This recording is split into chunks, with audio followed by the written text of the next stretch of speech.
C'est aujourd'hui le 4e jour de la compétition au Festival de Cannes. Nous allons revenir sur les films qui seront présentés ce soir. Mais d'abord, nous allons rejoindre Albéric de Gouville. Coup de cœur, Albéric, pour Cold War, le film polonais que le jury a pu voir hier en deuxième partie de soirée. Oui, Audrey, effectivement, Paweł Polikowski, c'est le nom du cinéaste qui s'était déjà fait connaître avec Ida il y a quelques années. Ida qui avait raflé toute une série de récompenses et notamment l'Oscar du meilleur film étranger. Alors là, il y a des similitudes. Il y a toujours le noir et blanc, un format carré et c'est esthétiquement absolument magnifique d'un bout à l'autre, absolument maîtrisé. Et puis, il y a des points communs entre ce film et mon autre coup de cœur depuis le début du Festival de Cannes, L'été, de Kirill Serebrennikov. Eh bien, tous les deux sont en noir et blanc, mais sur le fond, il y a également des similitudes, il y a des histoires. Au centre de l'histoire, il y a des musiciens, et puis l'action se déroule derrière le rideau de fer du temps de l'époque communiste. Alors pour L'été, c'est dans l'Union soviétique des années 80. Ici, pour ce film Cold War, guerre froide, eh bien nous sommes en Pologne entre 1949 et 1964. Nous suivons une histoire d'amour entre un musicien et une chanteuse et une histoire d'amour contrariée. Ils iront de la Pologne, de Varsovie jusqu'à Paris en passant par l'ex-Yougoslavie et par Berlin. Et eh bien la politique va contrarier leur histoire effectivement parce que ni l'un ni l'autre ne peuvent sortir légalement du pays sans visa dans cette Europe, dans cette Pologne communiste. Donc très très beau film. On va regarder quelques images et on va écouter le réalisateur.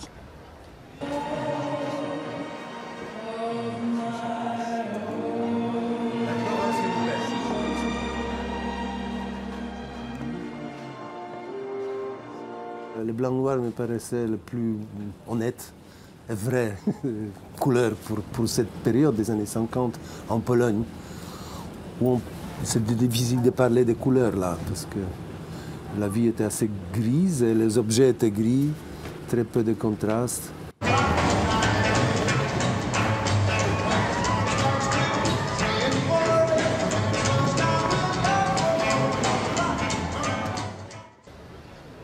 Et venons-en aux deux films de la compétition ce vendredi soir, à commencer par le livre d'images de Jean-Luc Godard. Godard, 87 ans, dont le parcours est intimement lié à l'histoire du Festival de Cannes. Et cette année, d'ailleurs, juste derrière moi, vous pouvez voir l'affiche du festival, une photo extraite de Pierrot le Fou, réalisée par Godard en 1965, avec Jean-Paul Belmondo et Anna Karina. Anna Karina qui était d'ailleurs présente lors de la cérémonie d'ouverture. En revanche, Jean-Luc Godard ne viendra pas présenter son film. Vous l'avez dit, il a 87 ans. En revanche, il donnera une vidéoconférence de presse pour parler du film. Alors, on sait très peu de choses sur ce film. On sait juste que, comme d'habitude, c'est un film expérimental avec des images sur le monde arabe, une réflexion de Jean-Luc Godard, tout comme l'avait été d'ailleurs son précédent film qui avait reçu en 2014 le prix du jury ici à Cannes.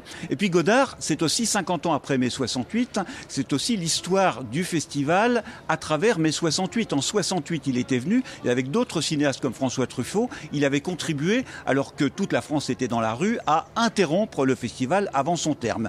Et puis, dernier rendez-vous avec Godard, eh bien, c'était en 85. Il avait présenté Détective avec à l'époque Nathalie Baye, c'était en compétition, et Johnny Hallyday.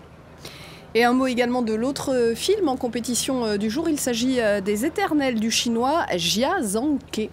Alors Jia Zhangke, c'est vraiment un des grands cinéastes chinois actuels. C'est un habitué du Festival de Cannes. Il est déjà venu à plusieurs reprises en compétition et notamment, il avait obtenu le prix du scénario en 2013 pour Touch of Sin. Et puis 2 ans plus tard, en 2015, il était revenu avec Au-delà des montagnes et il était reparti totalement bredouille du Festival de Cannes. Alors on espère qu'il aura cette fois-ci un prix. Enfin, attendons de voir le film. Mais en tout cas, c'est une fois encore un film qui se passe dans la Chine contemporaine et sur plusieurs périodes. Donc c'est vraiment un film très attendu ce soir. Et pour départager tous ces films, il y a le jury présidé par Cate Blanchett, un jury majoritairement féminin avec notamment la musicienne burundaise Radi Janine.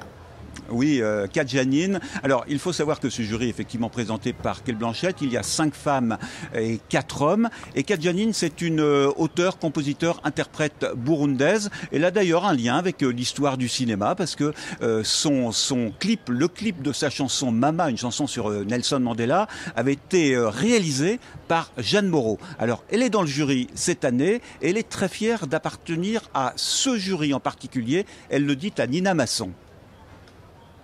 C'est un jury plutôt engagé. Bon, Ava DuVernay, on le sait. Cate Blanchett, évidemment. Enfin, tous socialement, chacun pour une cause différente, sans doute, mais toujours dans la même direction. Donc, en fait, nous sommes nous luttons contre les injustices, les inégalités, quelles qu'elles soient, vis-à-vis des enfants, des vieux, des noirs, des pauvres. Voilà, donc c'est assez agréable parce qu'on parle le même langage. Nous descendons de la même âme. Et le cinéma africain très représenté cette année à Cannes avec notamment le film kényan Rafiki, sa réalisatrice Wanuri Kayiou sera l'invitée ce soir de Sonia Patricelli dans À l'affiche à Cannes à 21h15 heure de Paris. Merci beaucoup Albéric de Gouville depuis Cannes.